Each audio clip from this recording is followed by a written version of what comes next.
これは小さな食堂が再び灯る予告。家族の沈黙が破られた瞬間の息遣い。古い出汁が新しい客を呼ぶ逆転劇。裏口の鍵が運命を開く一夜の賭け。次の一皿が全てを変える物語。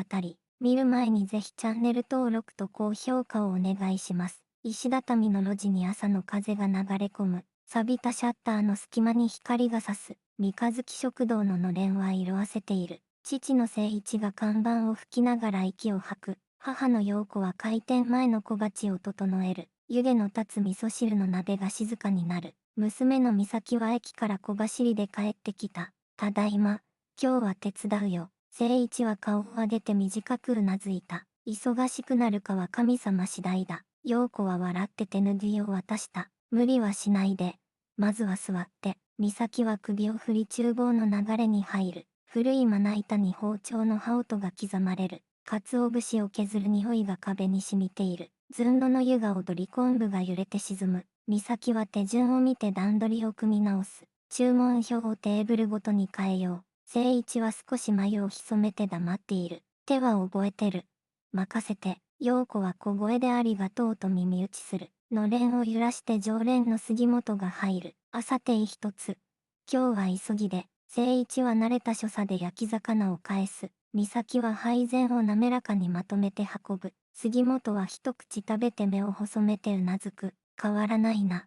ここは落ち着く。陽子は湯飲みを置き小さく会釈する。昼前の客席はまばらで静けさが残る。通りの奥では新しい看板が輝いてる。角地に立つミラクルダイナーは満席。音楽が流れ制服の店員が笑顔で動く。大皿の広告が風に踊り写真が眩しい。美咲はガラス越しに客の流れを見た。人は集まるところにさらに集まるね。誠一は肩をすくめて目を背けた。味は勝てる。だが時代は早い。美咲はスマホを握り小さく息を吸う。なら時代の速度に乗ればいい。売上帳の数字が夜の蛍光灯に白い。陽子は指を数え方に手を当てる。家賃と仕入れで今月は厳しい。誠一はタバコに手を伸ばしやめて戻す。宣伝の金はない。手は増やせない。美咲は静かに画面を見せて話す。動画で店の朝を見せようと思う。誠一は眉間にシワを寄せて首を振る。料理は画面で伝わらないものだ。美咲は視線を外さず言葉を重ねた。匂いは無理でも手間は届くよ。陽子は二人の間を見て小さくうなずく。明日の朝だけやってみたら。厨房にだけ灯りが残り音が済む。鶏ガラが白く泡立ち箸が泳いでる。美咲は三脚を立て構図を整え直す。誠一の手元により手際を追いかける。包丁は立てずに滑らせて引く。誠一は無意識の声で独り言を漏らす。画面の隅で湯気が帯のように揺れる。陽子は皿を拭いて背景を整え直す。見られる台所って緊張するね。美咲は撮影を止めずに微笑で答える。その緊張がきっと伝わるから。朝のバケツに氷が詰められ音が響く。始業の鐘の代わりに通知音が鳴る。画面の向こうでコメントが流れ始める。実家の食堂の朝を生配信します。美咲の声は落ち着き視線は料理に向く。誠一の包丁がリズムを刻み光る。視聴者数がじわりと数字を伸ばしていく。この出汁は3世代で守ってきた。誠一は言い切ってから照れて黙る。コメント欄に拍手の絵文字が並ぶ。近所なので今度行きます。楽しみ。陽子は湯気の向こうで小さく手を振る。配信は15分で切り性質だけが残る。昼前に若い客が3人一度に入ってくる。配信見てきた。出汁の香りが良かった。誠一は一瞬固まりすぐに火を強めた。美咲は新しい注文表で流れを回す。杉本が席を立ち厨房に声を飛ばす。ゆっくりでいい。味は逃げない。陽子は笑顔で水を置き心を落ち着ける。丼の縁から湯気が立ち上り客がうなずく。うまい。写真撮ってもいいですか。誠一は短くどうぞと答え視線を戻す。午後の影が伸びる頃に陰口が走る。路地の角で誰かが冷凍だと囁いた。ここは安い素材でごまかしてるって。美咲の耳に届き喉がヒヤリとする。誠一は包丁の手を止めて目を細めた。昔からある匂いだ。放っておけ。美咲は首を振り対処を考え始める。見せるしかない。仕込みを公開する。陽子はうなずき手ぬぐいを結び直した。手書きの紙を商店街に張り出して歩く。小春堂の亭主小春が声をかけてくる。面白いね。一緒に歌詞も出そうか。美咲は頭を下げて笑みを返して言う。ありがとうございます。相乗効果です。通りの奥から商店会長が手を振る。若い風は大事だ。音響も仮想。人の輪が少しずつ太くなっていく。朝の店に十数人が集まりざわめく。カメラとノートを手に期待がにじむ。美咲は挨拶を切り上げて手順を始める。誠一は素材を台に並べ産地を見せる。鶏は朝締め。野菜は畑から直送。杉本が最前列で腕を組み黙ってうなずく。昆布を水に浸す時間を砂時計で測る。美咲は時計の砂に合わせ説明を重ねる。焦らずに待つことが一番の仕事。湯がふつふつと音を立て細かく踊る。見学者の表情が柔らかくほどけていく。噂なんて胃袋がすぐに消すさ。杉本の一言で笑いが広がっていく。公開の動画が夜に小さく弾け始める。拡散の波が静かに街へ戻ってくる。祖母の出汁を守る店という見出し。コメントは家庭の記憶を呼び覚ましてる。翌朝の通知が一気に数を増やしていた。電話が鳴り地元テレビから取材が来る。陽子は受話器を押さえ深呼吸をする。来週の火曜、昼の番組ですって。誠一は黙って冷蔵庫を閉めてうなずいた。美咲は撮影段取りを紙に書き出していく。夜の静けさに木の匂いが濃くなる。美咲は古い帳場の引き出しを開けた。奥から紙包みが出て手に重さが乗る。包みを開くと薄茶のノートが現れる。表紙に祖母の名前と一行の手書きがある。急ぐな。香りは背中で追わせる。中には秘伝の下味の比率が記されてる。塩見醤油という地元銘柄の名が光る。陽子が目を潤ませそっと指でなぞる。おばあちゃん。まだ寄り添ってくれる。誠一はしばらくだんまりやがて言葉を置く。この配合で明日からやってみよう。翌朝の仕入れで醤油像へ足を運ぶ。清家の香りが鼻を抜け足が止まる。蔵元の藤井が迎え言葉少なに微笑む。祖母さんにはよく世話になった。美咲はノートの1ページを静かに差し出す。藤井は目を細めて配合に目を落とす。この比率なら香りが長く残る。樽から汲んだばかりの生揚げが輝く。誠一は瓶を抱えて礼を深く伝えた。厨房に新しい香りが流れ込み満ちる。鶏肉が漬け地に沈み地を飲み込む。粉は薄く風の膜のようにまとわせる。油の面に影が移り音が細く引け出す。唐揚げは薄金色に膨らみ角が立つ。皿に盛れば湯気の糸がゆっくり揺れる。美咲は小皿の大根おろしを添えた。三代だし唐揚げ定食。名はこれで。誠一は一切れを噛み目を閉じてうなずく。いい。香りが後から戻ってくる。陽子は味噌汁の塩梅を少しだけ薄める。唐揚げが主役。舞台を譲らないと。常連に先んじて新メニューを出していく。杉本が箸を止めて言葉を落とし込む。これは人を黙らせる味だ。若い客が続き写真を一斉にあげる。香りが残る。口の中で旅をする。美咲は厨房に短く合図を送って回す。誠一は油の温度を一定に保ち続ける。鍋の音は心拍のように規則正しく続く。火曜の昼に機材が店へなだれ込む。ディレクターが段取りを早口で告げる。仕込みから提供まで通しで撮ります。美咲は動線図を示しカメラの位置を決める。誠一は無言で包丁を研ぎ直しておく。陽子は客席の花を新しい色に変える。本番の合図で一斉に火が灯り始める。湯気の帯が照明に絡み香の粒が跳ねる。実況の声が明るく画面の向こうで響く。3代続く出汁の食堂。香りの秘密。提供の瞬間に杉本が小さく親指を立てる。放送は短くも書くだけを残して終わった。店の電話が鳴り続け予約が埋まっていく。商店街の路地に列が生まれ始める。陽子は待つ人に温かいお茶を配る。美咲は回転を保ちながら笑顔を絶やさない。誠一は焦らず一定のリズムで鍋を見る。急ぐな。香りは背中で追わせる。祖母の言葉が頭の中で冷たく光る。夕方には売り切れの札が初めて下がる。客の一人が会計で言葉を置いていく。噂は消えた。ここに真実がある。角を曲がれば再開発の張り紙が増える。土地の権利をめぐる話がまた動き出した。地主の高木が店に現れ椅子に腰掛ける。取り壊して新モールを建てたい。誠一は眉を寄せて答えを保留にする。客が戻ってきたばかりだ。聞けない。高木は資料を出して机に並べて押す。今なら保証も厚い。決断は早いほど。美咲は一歩踏み出し視線をまっすぐ向ける。商店街の祭りで勝負させてください。高木は目を細め興味を隠さず笑った。1ヶ月後だ。結果を持ってここに来い。閉店後の客席に商店街の面々が集う。小春が地図を広げ動線を赤で描いた。会長は音響と照明の位置を決めていく。中央広場に食のステージを置こう。美咲は進行表を配り役割を振り分ける。列整理。会計。アレルギー表示。陽子は救護の連絡先を壁に貼り付ける。誠一は提供数を算出し材料を見直す。唐揚げ300。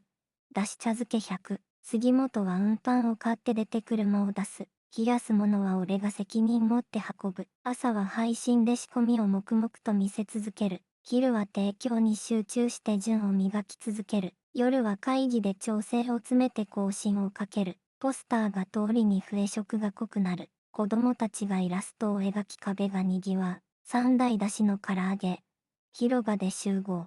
塩見醤油像も屋台の参加を申し出る。藤井垣桶の前で小旗を手に笑う。蔵の香りも一緒に連れて行こう。冷蔵庫に並ぶ鶏肉が整然と光ってる。米は研ぎ終えて水面が澄んで沈む。レモンのカゴに朝露のような水滴が乗る。小春堂の箱から揚げたての菓子が香る。会長が無線機を配り周波数を合わせる。混雑は午後2時。最後尾案内徹底。美咲は天気の予報を確認してうなずく。晴れ。風は弱い。最高の条件。誠一は深呼吸して包丁を静かに置く。やるだけだ。香りで勝つ。朝の広場に提灯が連なり食が踊る。太鼓の音が腹に響き体が揺れ出す。三日月食堂の屋台に人の列が伸びる。美咲はマイクを握り段取りを刻む。番号札をお受け取りください。陽子は冷茶を配り子供の手を取る。誠一は油麺を見つめ温度をほろ調整する。唐揚げが一斉に上がり湯気が舞い上がる。塩見醤油の香りが風に乗り広がっていく。香りが追いかけてくる。面白い。客の声が重なり笑顔が波のように揺れる。小春の歌詞とセットの合図が飛んでくる。甘い余韻で締め。完璧な動線。高木が腕を組み遠くから様子を見ている。視線は厳しいが口元はわずかに緩む。ステージで美咲が祖母のノートを掲げる。祖母は急がない味を教えてくれた。会場の空気が一度静かになって沈む。誠一がマイクを受け取り短く語り出す。頑固さは盾だった。だが壁にもなった。陽子が続けて柔らかく結びの言葉を添える。手間は時間を奪うけれど心を返す。拍手が広場を満たし音が上へ登っていく。杉本が最前列で帽子を取り高く掲げる。この街の味はここにある。午後2時に列が最長を記録して伸びる。整理のロープが波打ち声が揺らぐ。美咲は深呼吸し段取りの最後を切る。ここからは茶漬けで回転を上げる。誠一が出汁を温め香りをさらに立てる。唐揚げを一口サイズで茶碗にのせる。熱い出汁を一筋だけ静かに注ぎ入れる。湯気が帽子のようにふわりと膨らむ。口に運べば塩味が下がり香りが残る。客の顔が一斉に驚きへ変わりうなずき合う。軽い。まだ食べられる。並べる。列が素早く進み屋台が呼吸を取り戻す。夕暮れに高木が屋台の裏へ回り込む。汗のにじむ誠一に紙コップを差し出す。負けを認める。店は残せばいい。誠一は無言で受け取り深く頭を下げる。美咲は視線を合わせて言葉を選び置く。商店街と一緒に企画を続けます。高木は短くうなずき手帳に何かを書き込む。空き区画を地域の屋台広場にする。陽子がほっと息を漏らし目元を拭う。小春が笑って肩を軽く叩いてくれる。勝ち取ったね。次は守る番だ。最後の一皿を渡し札がすべて消える。広場による風が通り事業賃が揺れながら鳴る。片付けの手が重なり音が低く連なっていく。商店会長がマイクで小さく締めを告げる。街は今日、もう一度赤くなった。拍手が細く長く尾を引いて消えていく。のれんが新しい布へと静かに変わっている。カウンターの木目が明るく見え直す。壁に祭りの写真が並び笑顔が重なる。予約表には手書きの名前が並んでいる。電話が鳴り学校の家庭科から依頼が来る。食の授業で話をしてほしい。美咲は予定表に丸をつけ静かにうなずく。誠一は包丁を研ぎ終え布で刃を脱ぐ。急ぐな。丁寧に。続けていく。陽子は鼻を一輪だけ生けて背筋を伸ばす。仕入れの道で橋が工事で通行止めになる。鶏の到着が遅れ昼の提供に影が落ちる。美咲は大体のルートを即座に検索する。杉本から電話が入り短く頼もしい声が届く。裏山の道を使えば20分で着く。誠一は冷蔵庫の在庫で前菜を組み直す。だし巻きを先に出して時間を稼ぐ。陽子は客へ事情を伝え待ち時間を温める。準備に少し時間がかかります。トラブルは小さく吸収され客の表情が保たれる。藤井画像の見学会の企画書を持ってくる。食堂と像で香り巡りをやりたい。美咲は日程と動線を合わせて設計する。商店街の地図に香りの道を描いていく。小春は限定菓子で参加を申し出る。だしせんべい。軽い塩で香りを残す。誠一は新しい吸い物で寄り添う味を考える。タケノコとワカメで春を一口で運ぶ。陽子はスタンプ台を並べて笑顔でうなずく。路地に小旗が揺れ陣の流れが生まれる。蔵から食堂へ香りがはしごのように続く。参加者が地図を手に歩きながら微笑む。香りって目に見えないのに導かれる。子供がスタンプを押して跳ねて喜ぶ。藤井が清家の縁をはたきリズムを作る。誠一の吸い物が喉の奥で春を鳴らす。小春のせんべいが最後に潮の光を残す。街の空気が柔らかく同じ拍で揺れる。閉店前に若い二人が席に座り向き合う。ここでプロポーズしたいんです。美咲は小さくうなずき段取りを組み直す。誠一は小皿を増やし食の流れを作る。陽子は花を一輪足して明かりを柔らかくする。唐揚げの皿がテーブルで金色に光る。だし茶漬けが湯気で指輪を隠してくれる。結婚してください。ずっと一緒に。客席の空気が温かい輪になって包む。拍手が静かに広がり夜が優しく落ちる。梅雨の雨が路地を洗い流していく。客足は細くなるが席の声は近い。美咲は配信で湯気の輪郭を強く見せる。雨の日こそ出汁の香りが届く。画面の向こうで温かいとコメントが流れる。誠一は汁の温度を一度だけ上げ直す。陽子は濡れた傘を入り口で受け止める。ここで乾かして。焦らずどうぞ。雨音と包丁の音が同じ速度で流れる。定期の検査が入り白衣が厨房に立つ。担当者は記録と現場の動線を見渡す。清掃表は日々の記載が揃っています。美咲は配信の裏で管理の仕組みを示す。誠一は冷蔵庫の温度記録を手渡しする。陽子は手洗いのケージを新調しておいた。指摘なし。陽子。継続に期待します。安堵の息が湯気に混ざり壁へ消える。ミラクルダイナーの店長が訪ねてくる。学びたい。現場を見せてください。誠一は短くうなずき仕込みの一部を開く。美咲は逆に回転の工夫を質問で引き出す。ピークの配膳はどう整えていますか？店長は笑ってトレイの角度を教えてくれる。競争は敵じゃない。街の力になる。帰り際に互いの名刺が静かに重なる。高校生の遥かがアルバイトで入り込む。小柄だが目の動きが素早く正確に走る。包丁はまだ怖い。でも覚えたい。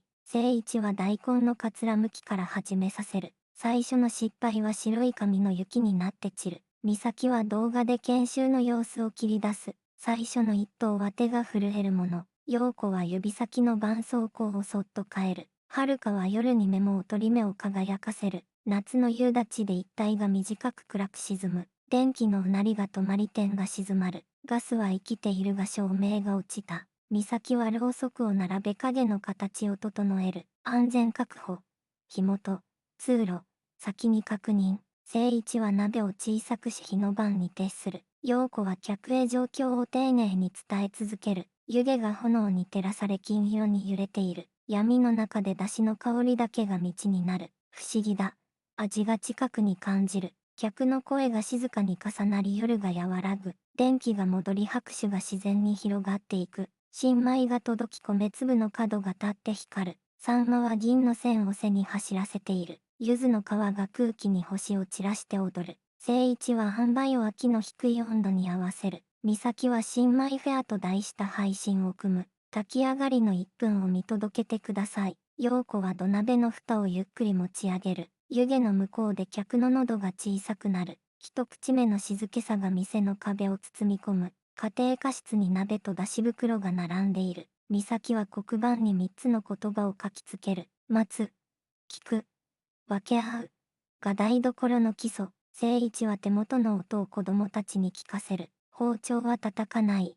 木の呼吸に合わせる。陽子は配膳の順番を子供と一緒に組む。最後にありがとうを小さく言う。教室に小さな拍手が雨の粒のように落ちる。北風が路地を抜けのれんを鳴らしすぎる。出汁は一度強火で起こしてから落とす。鍋の縁に小さな泡がより冬の形を作る。美咲は年越しの臨時営業を設計する。整理券、開店、差し入れ、動線の確認。杉本は大晦日のボランティアを申し出る。俺は列の端で声を出す役をやる。陽子は甘酒の寸胴もう一つ用意する。除夜の鐘が遠くに波紋を投げてくる。店の前に静かな列が火に寄り添う。聖一は出汁を済ませそばを一気に湯がく。美咲は手際よく薬味を乗せて流す。陽子は受け渡しで手をそっと温める。良い年を、穏やかな夜を。杉本が鐘の数に合わせ列を揺らす。最後の椀を渡す頃に東の空が白む。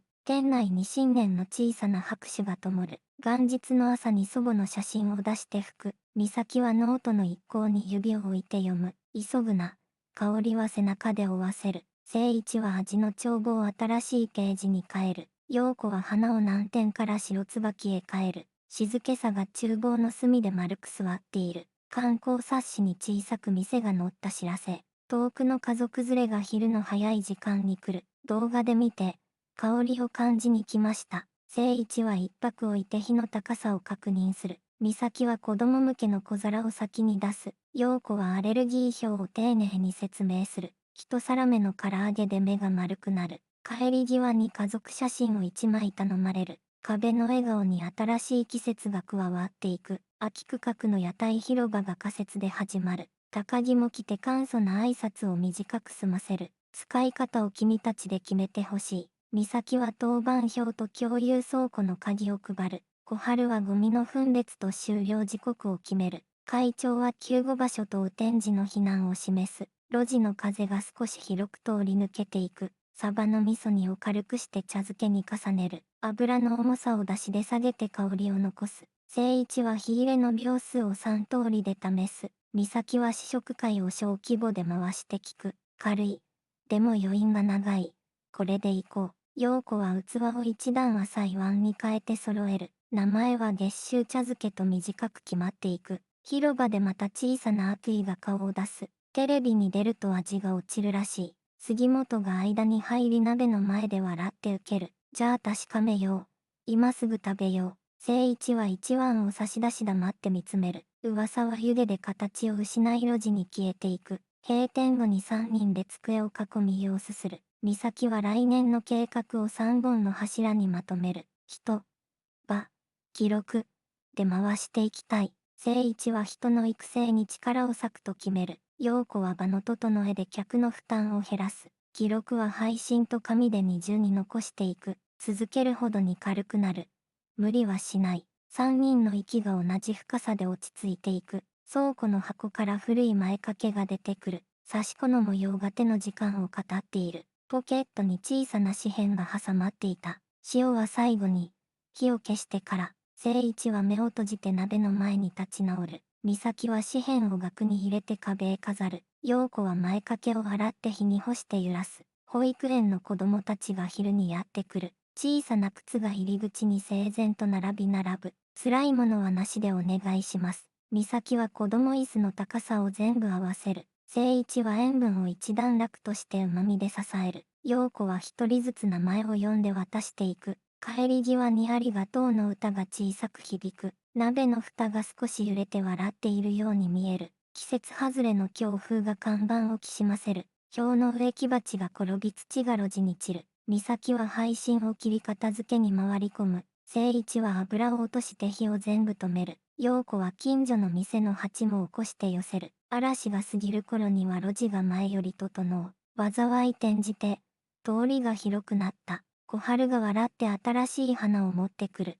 かつら向きの大根が透けて向こうが見える。遥かの包丁が迷わず木に沿って走っていく。次は薄焼き卵を破らずに畳もう。誠一の声に遥かが自信を乗せてうなずく。美咲は厨房の動線図に遥かの位置を書き入れる。陽子は配膳の声掛けを一歩前に任せる。客のありがとうが遥かの背に静かに乗る。三日月食堂の創業日は春の真ん中にある。壁に小さな写真展を並べて歴史を見せる。祖母の笑顔が油の匂いと一緒に立ち上る。美咲は来場者ノートを入り口に置いて誘う。思い出の一皿を一行で教えてください。誠一はその日の出汁を1割だけ濃くする。陽子は花を2輪に増やし影を柔らかくする。ノートのページに待ちの時間が積み重なっていく。昔の同級生のただ人が子を連れて来店する。都会で疲れて、ここが思い出した。美咲は茶碗を2つ重ねて差し出す。誠一は唐揚げを1つだけ小さくあげる。陽子はただ人の子に座布団を2つ重ねる。大きくなったらまた来なさい。ただ人は目を潤ませ会計で静かに礼を言う。扉の鈴が優しくなり路地の風が和らぐ。朝の仕込みを美咲が先頭で回し始める。誠一は一歩引いて全体を見てうなずく。店長を名乗れ。